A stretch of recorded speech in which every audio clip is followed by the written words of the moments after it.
preserve, protect, and defend the Constitution of the United States. the Constitution of the United States. Congratulations, Mr. President. Solo las impresionantes medidas de seguridad han estado a punto de restar protagonismo al que ya es presidente número 46 de Estados Unidos. Joe Biden ha jurado el cargo en una ceremonia absolutamente blindada. El escenario era el mismo Capitolio que fue asaltado hace 2 semanas por partidarios de Trump. Por cierto, el presidente saliente no ha asistido. Y estas son ahora mismo imágenes en directo de la comitiva del nuevo presidente Joe Biden, que recorre distintos lugares, distintas zonas de Washington. Acaban de realizar una ofrenda floral a los caídos en el cementerio de Arlington. Ahora recorre otras zonas que ya ven que están totalmente tomadas por la policía, las fuerzas de seguridad y los más de 20.000 soldados desplegados en Washington y que impiden que prácticamente nadie se acerque al recorrido de la comitiva del nuevo presidente estadounidense. ¿Qué tal? Buenas noches. La otra imagen del día también se produce fuera de las islas y nos lleva al centro de Madrid, donde una enorme explosión ha provocado la muerte de 3 personas. La explosión de una caldera de gas que estaban revisando unos técnicos ha destrozado completamente un edificio perteneciente a una parroquia en pleno centro del barrio de La Latina. Jonathan Dennis, ¿qué está pasando ahora mismo en este lugar? Pues en estos momentos han tenido que paralizar los trabajos, no pueden continuar por la falta de visibilidad, así que seguirán mañana cuando tratarán de asegurar el edificio y entrar a él, algo que no han conseguido hacer durante toda la tarde cuando el edificio ha estado completamente en llamas. Y también lo que han conseguido es parar, eso sí, el gas hace tan solo unos momentos, algo que mañana van a tratar de acceder y ver qué es lo que ocurre dentro de ese edificio. Y el Ministerio de Sanidad dice no a la petición de la mayoría de comunidades autónomas para poder extender el toque de queda o realizar eventuales confinamientos. Buenas noches. Uno de los ejes de ese encuentro entre el Gobierno y las comunidades autónomas, y allí el ministro Salvador Illa les ha trasladado que, en su opinión, el marco legal es suficiente para luchar contra el incremento de contagios que no deja de crecer. Illa estima que la próxima semana tampoco se reducirán, pero las cifras de contagios serán más estables. Con este conjunto de medidas se ha conseguido reducir mucho la movilidad. Algunos incluso han dicho que hay que valorar con mucha atención este tipo de medidas nuevas que se plantean, que las vamos a seguir estudiando, en el sentido de que pueden provocar en ciudades grandes sobre todo la concentración de ciertas actividades en una hora, cuando lo que queremos muchas veces es que se espacien en el transcurso de las distintas franjas horarias, ¿no? Canarias está muy por debajo de la media nacional, pero con cifras de contagio preocupantes. 297 casos nuevos y otras 5 personas fallecidas desde ayer. Los casos se ceban ahora con Gran Canaria y Lanzarote, y en esta isla, Salvador Cruz, preocupa la ocupación en las UCIs.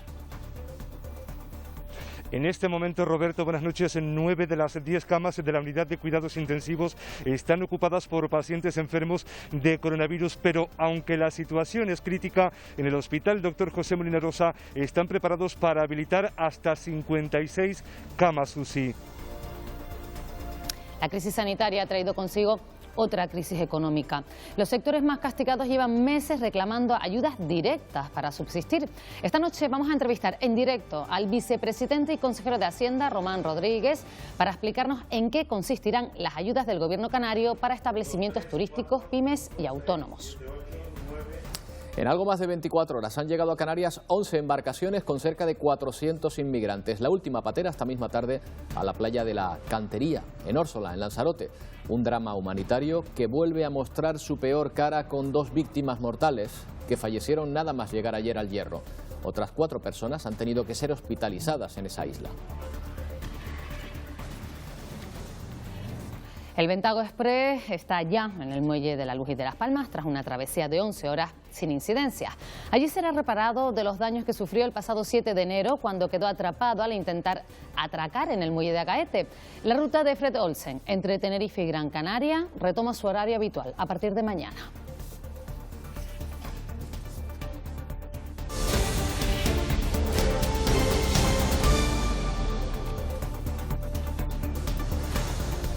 Comenzamos la crónica de este 20 de enero con los datos de contagios en Canarias. 297 nuevos casos de COVID-19 y 5 fallecimientos en las últimas 24 horas.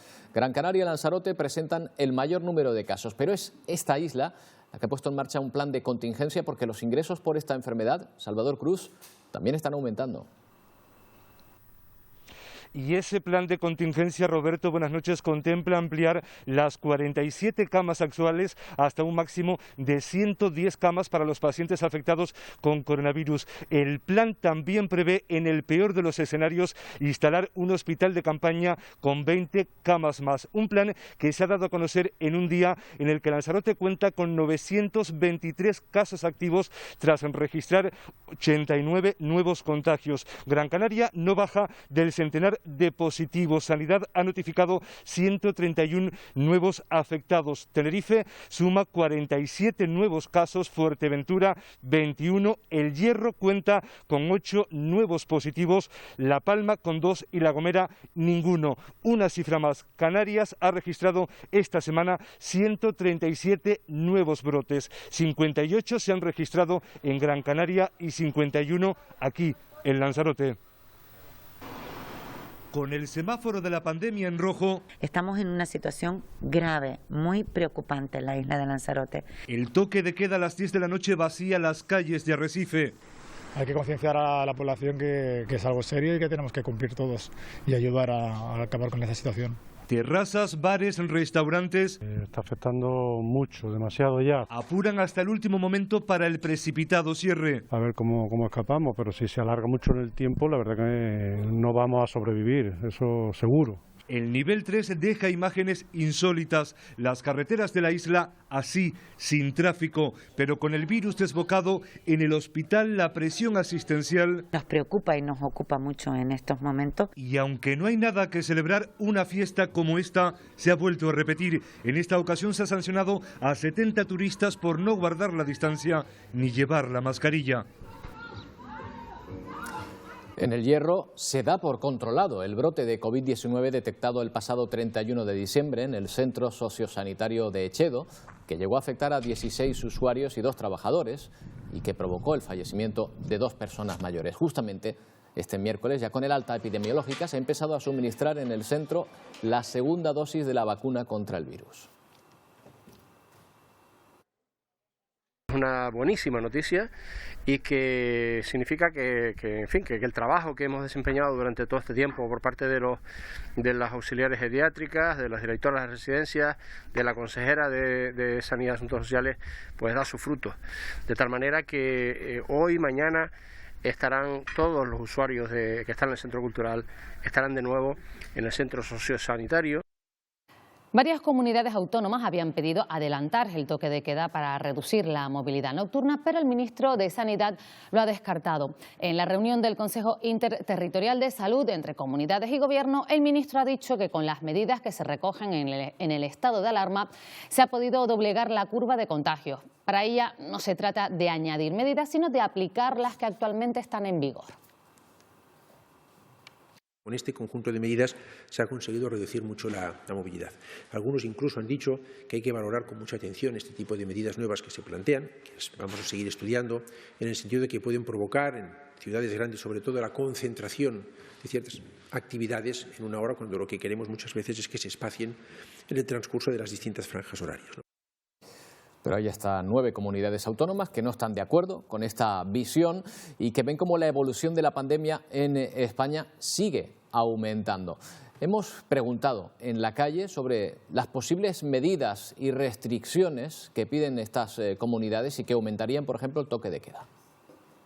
Mascarillas y limpieza de manos parecían suficientes para limitar los contagios, pero algunas autonomías han tenido que ampliar sus medidas, incluyendo el toque de queda que ha resultado efectivo en muchos lugares de España. Es la forma de ir disminuyendo la propagación del virus ¿no? Todo que sea para bien común, mejor, para ver si acabamos esto cuanto antes.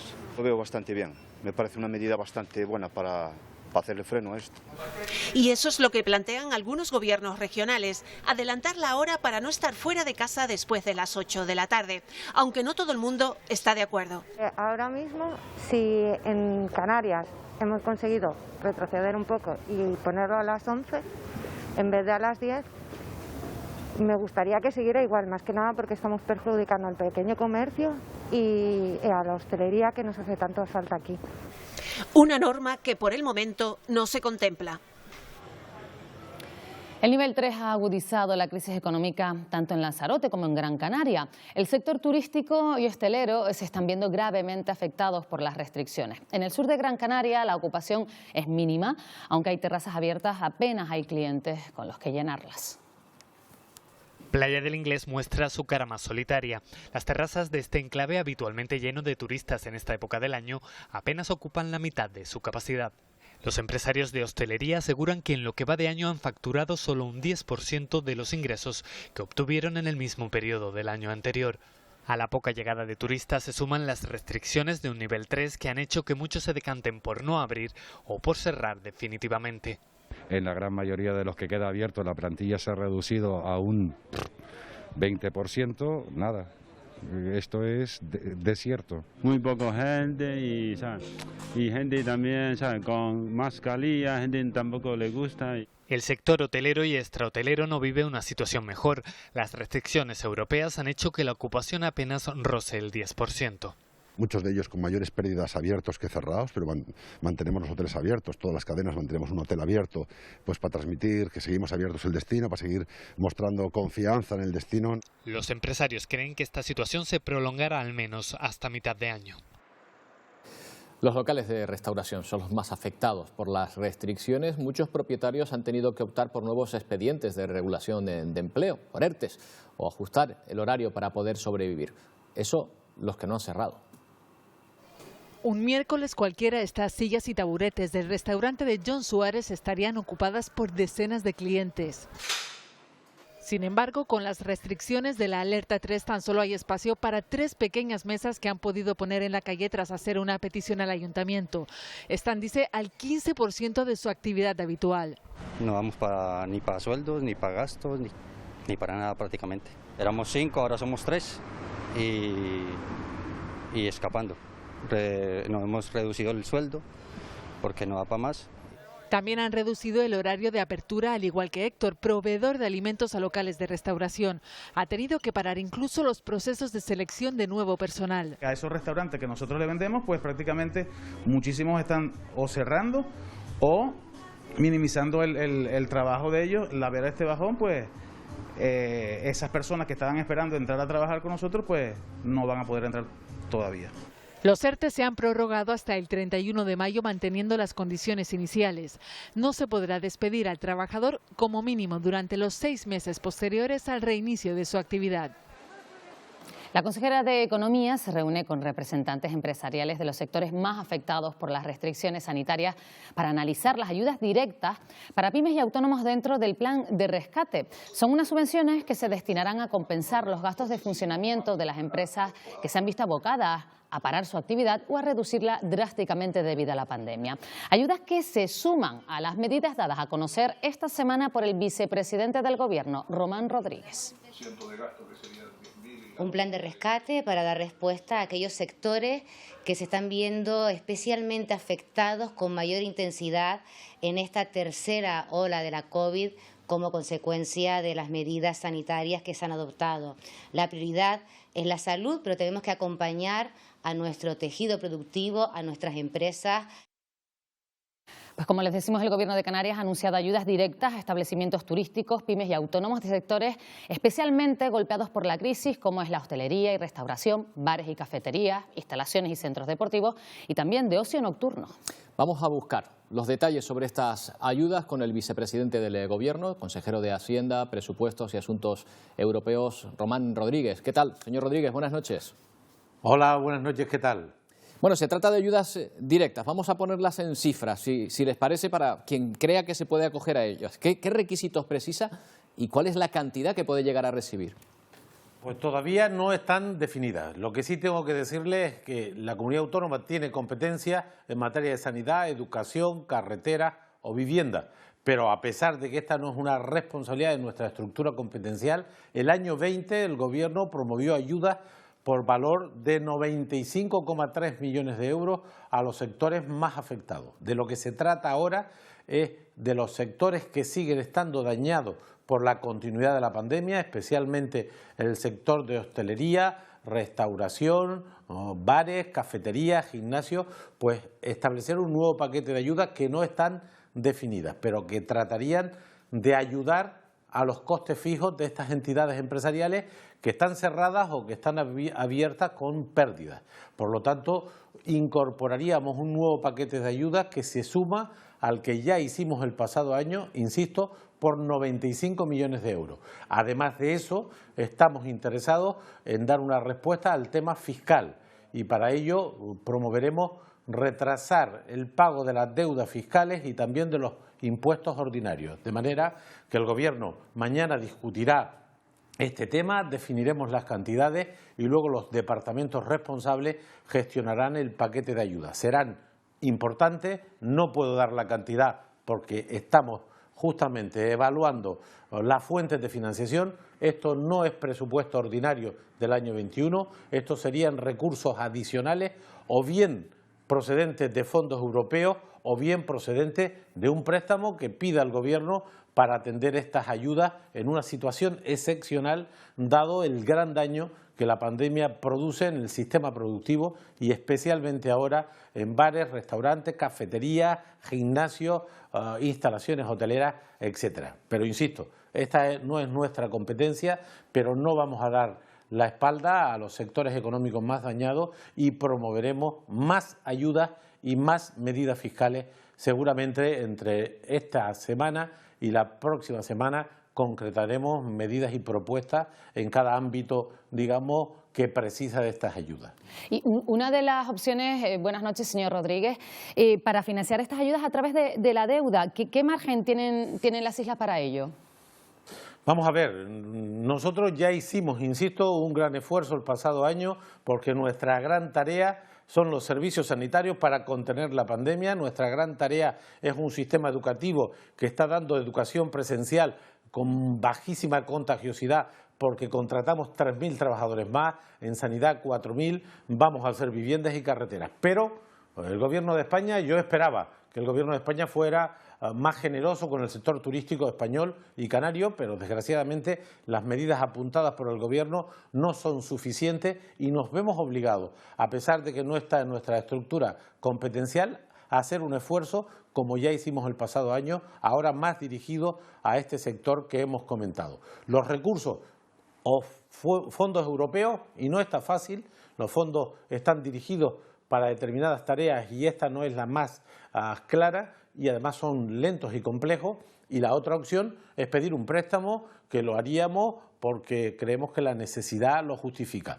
Los recursos son muy limitados, haríamos un esfuerzo por encima de la media que están haciendo otras comunidades en situaciones similares, no, en situaciones similares y peores, pero creemos que estamos obligados a echar una mano, a ayudar, a paliar, digamos, el daño que la pandemia genera en determinados sectores económicos y estamos dialogando los consejeros y consejeras con los sectores. Yo he tenido reuniones también con los sectores, el propio presidente ha insistido en ello. Mañana haremos un avance y yo creo que la siguiente semana habremos definido medidas fiscales y nuevas ayudas para seguir echando una mano a los sectores más afectados. Pero la tarea del Gobierno, la más importante, es contener la pandemia, mantener el dispositivo sanitario, que la gente siga las instrucciones y las reglas sanitarias que se han puesto en marcha, porque esa es la mejor ayuda a la crisis económica. Si recuperamos la situación de salud, si contenemos la pandemia,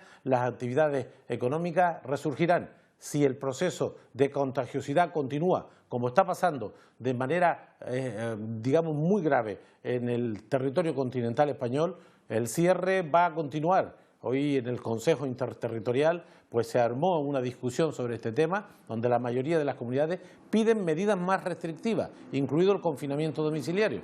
El Gobierno español parece que no ha aceptado esta propuesta por ahora, pero si la contagiosidad continúa, los gobiernos territoriales, los gobiernos de los estados de nuestro entorno seguirán con medidas drásticas. Por eso la clave es controlar la contagiosidad, vacunar todas las dosis que nos llegan, se tienen que inyectar a los sectores vulnerables, a la población en general cuando corresponda, y en el mientras tanto favorecer ayudas para paliar la situación, pero la gran tarea frente a la crisis económica es contener la pandemia, que no quepa duda que esa es lo más eficiente. No tenemos tiempo para más. Muchas gracias por habernos atendido. Buenas noches. Gracias a ustedes, buenas noches. Bueno, a primera hora de la tarde se registraba una explosión en pleno centro de Madrid. Vamos hasta este punto. Jonathan Denis, el edificio ha quedado prácticamente destrozado. La falta de luz impide además seguir con los trabajos, ¿verdad? Sí, hay aquí aún algunos operarios que están acordonando la zona, pero los trabajos han tenido que paralizar por la nula visibilidad. Continuarán mañana cuando amanezca, entonces tratarán de asegurar el edificio y de acceder a él, algo que, como decíamos al principio, no han conseguido hacer durante toda la tarde por el incendio que había dentro y por ese riesgo de derrumbe. Lo que sí han conseguido hacer hace tan solo unos momentos es cortar el gas, algo que parece, según los primeros indicios, la causa de este accidente que ha acabado con la vida de 3 personas y que ha dejado a 9 heridos. Todo ocurría, como decías, en torno al mediodía, cuando aquí, en pleno centro de Madrid, se escucharon 2 explosiones en un edificio parroquial. Dentro de él había varios sacerdotes y junto a él una residencia de mayores que afortunadamente todos se encuentran bien, nadie ha sufrido daños y han sido trasladados a otras residencias. También había un colegio, pero tampoco hay que lamentar daños ni en los menores ni en los docentes. Mañana, como decimos, continuarán estos trabajos para ver lo que ha ocurrido en el edificio y para asegurarse de que no hay nadie bajo estos escombros. A primera hora de la tarde saltaban las alarmas en el centro de Madrid. Una fuerte explosión ha volado las 6 plantas superiores de un edificio ubicado en la transitada calle Toledo. Seguida ha sido girarnos y ver una columna de humo brutal y ver ya huecos directamente en el edificio, o sea, de que ha reventado, pero de golpe, o sea, ha sido una explosión seca y muy fuerte. El Cuerpo Nacional de Policía se está haciendo cargo de las investigaciones. Se baraja la posibilidad de que haya sido un escape de gas el motivo de la explosión. Hasta el momento las autoridades han confirmado que hay 3 víctimas mortales. Se está esperando a que se apague el incendio para que los bomberos puedan entrar con un doble objetivo. En principio no hay indicios que apunten que debiera haber más personas, pero hay que asegurarse, por supuesto. Y en segundo lugar, para estudiar los daños del edificio desde el punto de vista estructural. Junto al edificio siniestrado, una residencia de ancianos, usuarios y trabajadores se encuentran a salvo y un colegio cuyos alumnos no se encontraban en el patio debido a la presencia de hielo. La falta de luz obliga a paralizar los trabajos. Bomberos, agentes de policía y perros de rescate reanudarán los trabajos a primera hora de la mañana.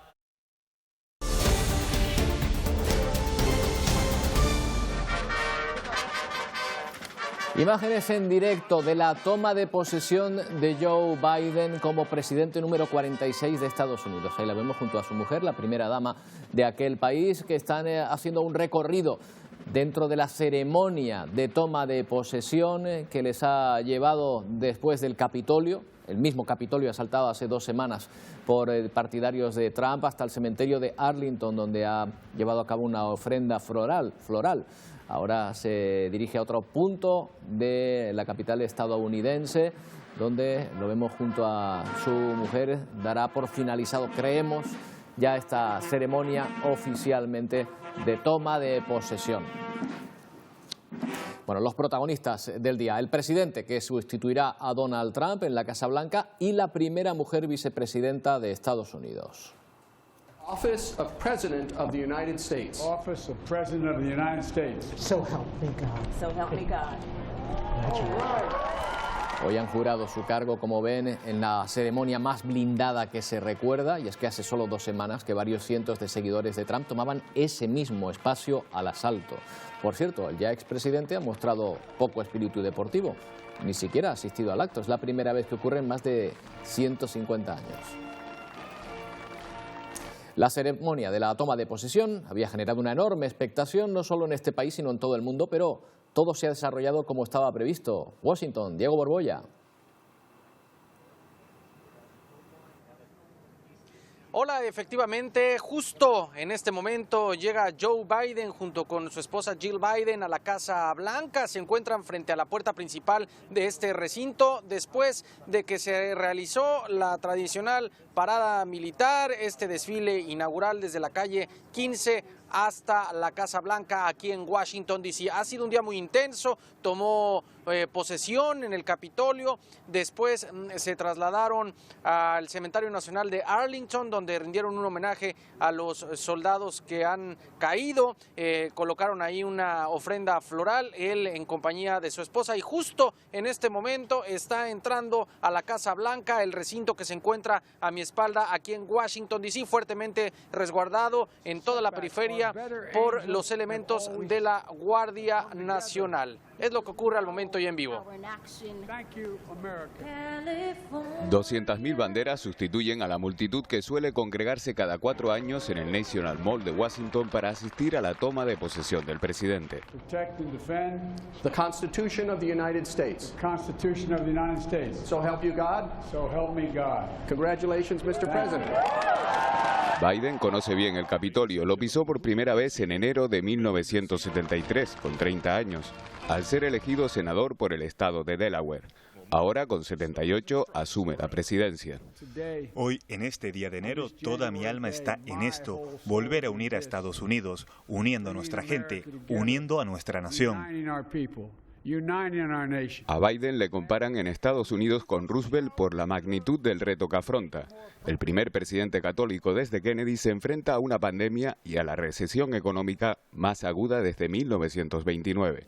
Este es nuestro momento histórico. Hay crisis y retos, y el camino es la unidad.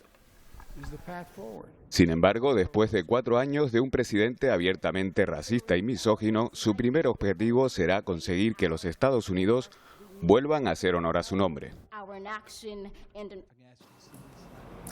Washington es una ciudad militarizada. Más de 20.000 soldados se han dirigido hasta la capital estadounidense. Calles cerradas al tráfico, vallas levantadas, todo un perímetro que restringe la movilidad en las zonas donde se iba a celebrar la ceremonia. Las restricciones por la pandemia y el miedo a incidentes, tras el asalto al Capitolio, han obligado a extremar estas medidas de seguridad.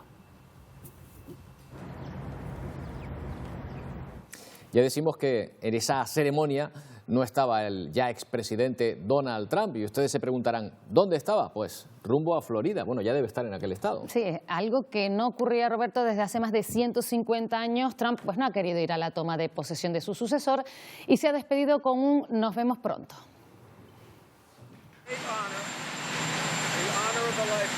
Ha sido un gran honor, el honor de mi vida, comenta ya el expresidente Donald Trump al abandonar la Casa Blanca. De la mano de su esposa, Melania Trump, recorre los últimos metros que le separan del helicóptero que traslada a la pareja hasta la base militar de St. Andrews. Allí ofrece su último discurso ante los rostros desencajados de algunos familiares. Para ellos, palabras de agradecimiento y un deseo. Have a good life. We will see you soon.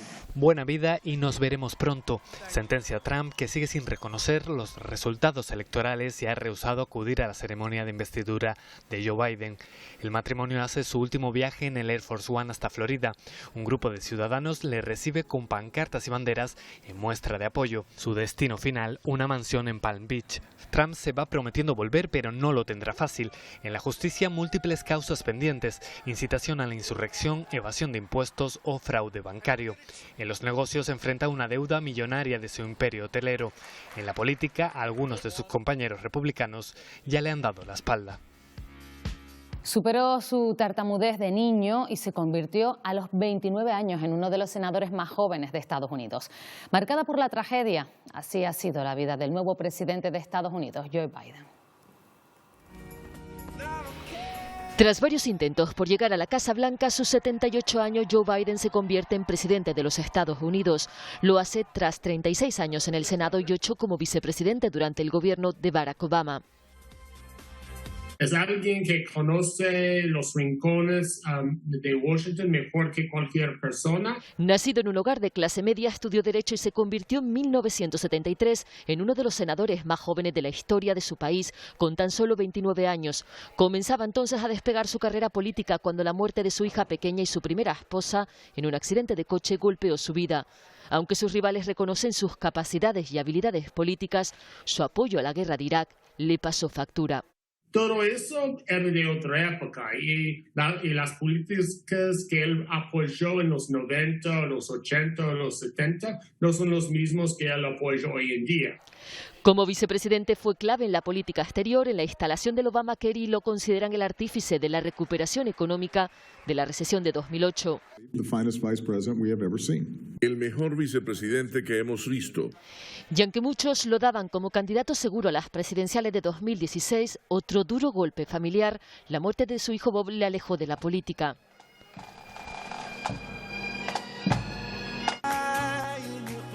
En 2020 emprendió su tercer intento.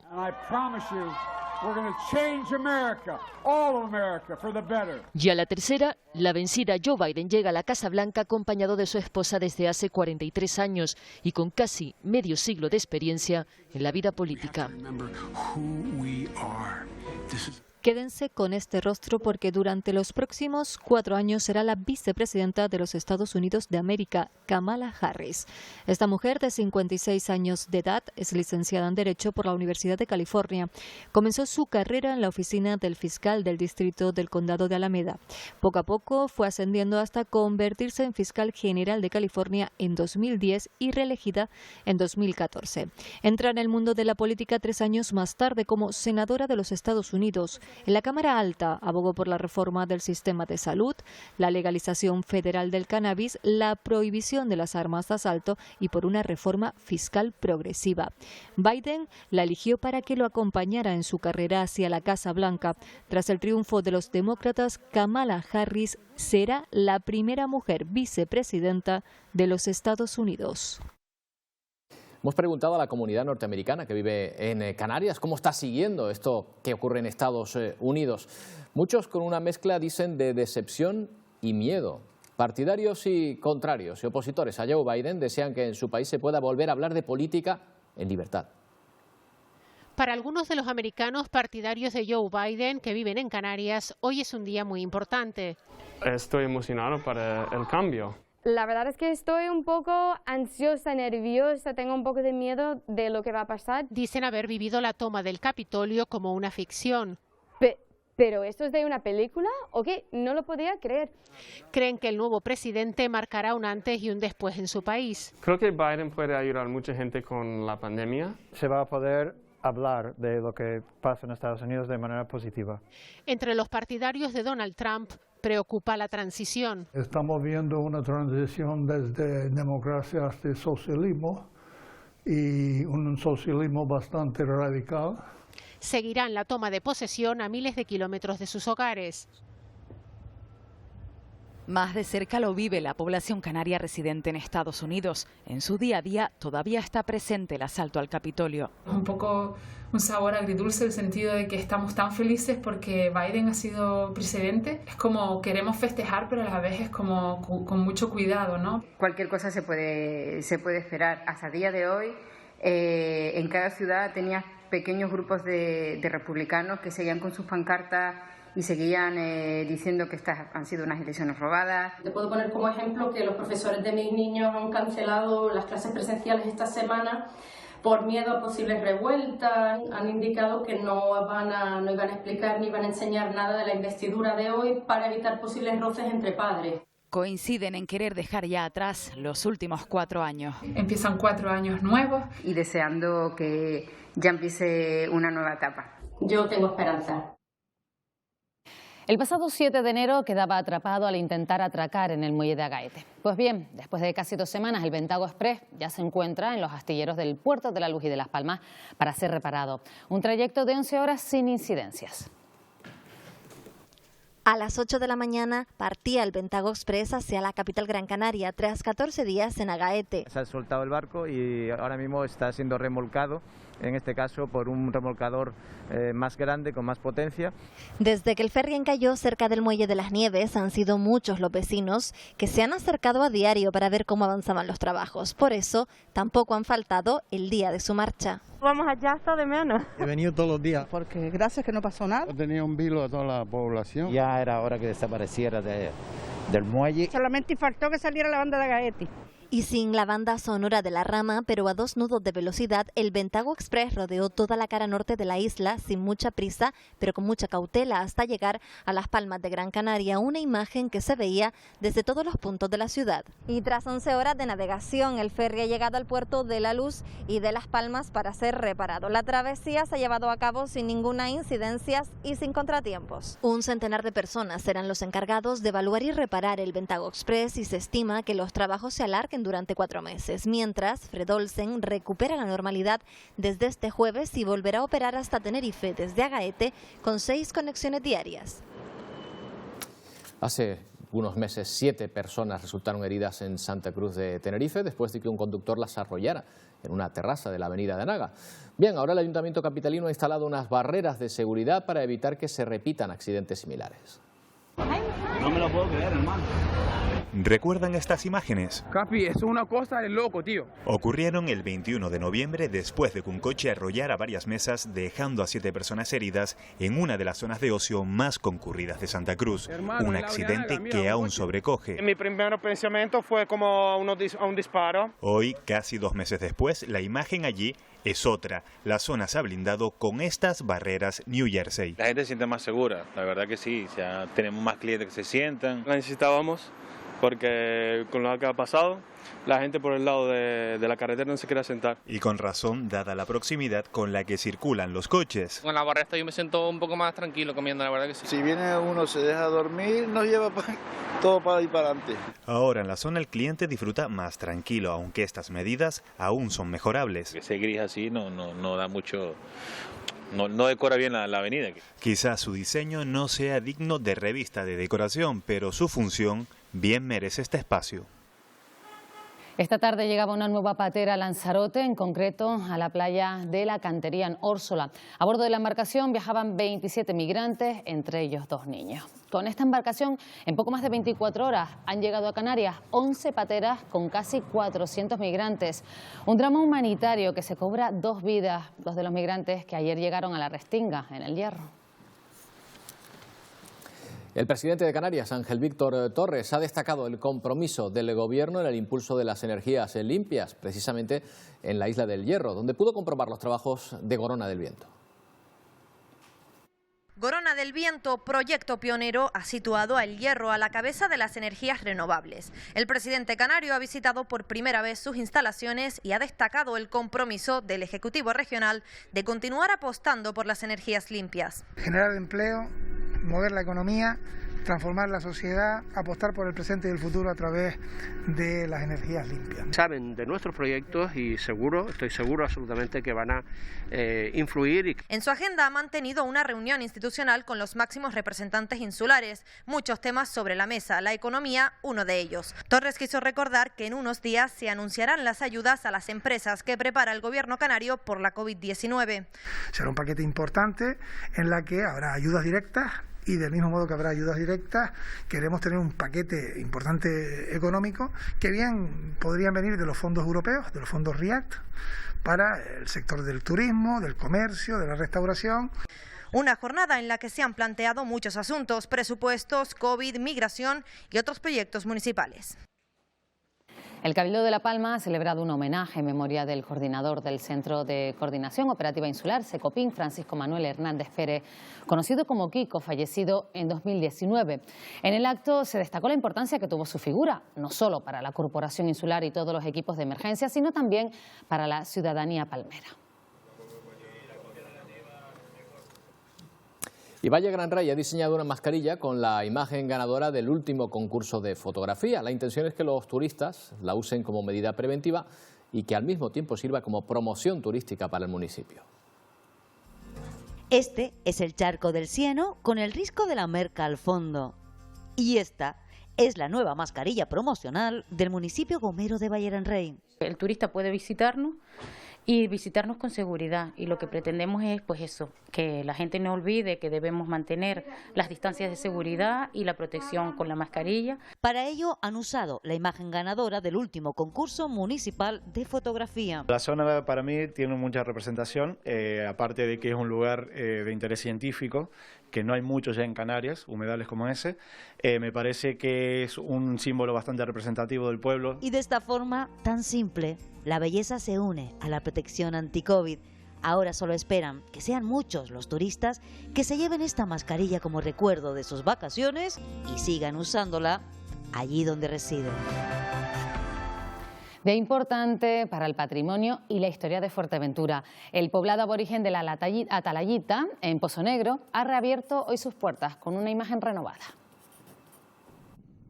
Para entender la historia de Fuerteventura, primero hay que mirar al pasado. Tenemos que pensar como verdaderos poblados, con calles estrechas, con espacios, no solo espacios para vivir, sino espacios para almacenar, para morir, para reunirse. Y conocer cómo vivían los majos. Muchas de esas respuestas las podemos encontrar en el poblado de la Atalayita, uno de los yacimientos arqueológicos más importantes y mejor conservados de la isla majorera. Un centro de interpretación que vuelve renovado y más dinámico. De una forma muy didáctica, de una forma que acerca a los más pequeños, a las familias, a residentes, a visitantes, esa realidad indígena a los tiempos actuales. Abierto a la investigación, donde aún queda mucho por descubrir. Informaciones que se puedan ir añadiendo al centro, es decir, un lugar vivo en investigación, en dinamización y en educación patrimonial. Un enclave histórico dentro de un entorno natural que aspira a convertirse en el primer parque arqueológico de Fuerteventura.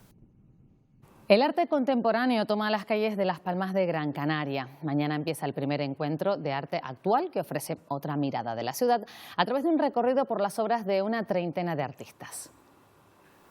El arte contemporáneo toma Las Palmas de Gran Canaria en una reivindicación del espacio público. La ciudad está en crisis de alguna forma, el espacio público, el uso, las restricciones de horarios, y pensar en la ciudad y cómo el ciudadano puede ir activándola o activándose a partir de ella me parece que es más pertinente que nunca, la verdad. Para mí es una ocasión maravillosa para revivir la ciudad en todos los sentidos, especialmente en el cultural. La ciudad tomada propone un diálogo entre creaciones y ciudadanía a partir de la intervención artística del entorno urbano. Unos proyectos que trabajan sobre el espacio público, sobre lo cotidiano, sobre lo que genera la propia ciudad, lo que genera el habitante de un lugar, puede tener un interés poético. Con este sur del pensamiento, Marlon de Azambulla invita a ver el mundo del revés. Cuando estás loco te dicen que has perdido el norte. Entonces, ¿en qué punto hemos decidido de que el norte es la idea de lo correcto, de la cordura, hacia dónde mirar? Creo que de las cosas más importantes y bonitas que nos puede dar el arte es este pequeño cambio mínimo, ínfimo en nuestra manera de ver y entender las cosas, ¿no? Una treintena de artistas nacionales e internacionales participan en esta iniciativa que se extiende hasta el 31 de enero. Mañana tendremos hasta 4 grados más de temperatura en algunas zonas de Canarias. Victorio Pérez, buenas noches. Donde más lo vamos a notar es en la costa.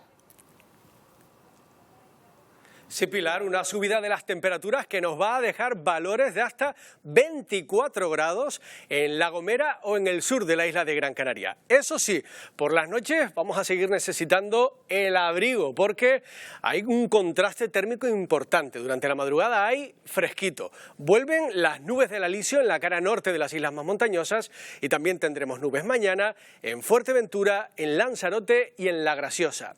Ampliamos todo después de los deportes y en una hora menos les invitamos a subir al Teide, que sigue nevado, y haremos una excursión espectacular por un sendero que bordea la presa de las Niñas en la isla de Gran Canaria. No se lo pueden perder. Y en los deportes, este miércoles se agolpan las competiciones para los nuestros, baloncesto, voleibol, balonmano. Daniel Álvarez, mucho que contar hoy también, ¿eh? Muchísimo, Roberto. Por supuesto no vamos a perder de vista la última hora de la Unión Deportiva Las Palmas y del Tenerife, pero hoy otras disciplinas dan un paso adelante, como el baloncesto. El Herbalife Gran Canaria perdió en su visita a uno de los favoritos al título de la Eurocup, el Unix Kazán, y se queda casi sin margen de error en el top 16. No le fue mejor al Iberostar Tenerife, perdió en la cancha del Bakken Beers danés para cerrar la fase de grupos de la Champions. También jugó el Rocasa en Cataluña, un partido vital para sus intereses en la Liga Guerreras. Empate a 27 frente al Granollers en un duelo vital por la primera plaza de grupo. Ya piensan las celdenses en el derbi del domingo. Visitan al Salud Tenerife con Televisión Canaria en directo. También ha habido competición en voleibol, Primera División, Copa del Rey. La lista es enorme. Muy bien, pues nada, enseguida lo vemos. Vayan ordenando la lista porque enseguida llegamos con los deportes. Si quieren seguir informados, página web y redes sociales. Gracias por acompañarnos. Buenas noches. Adiós.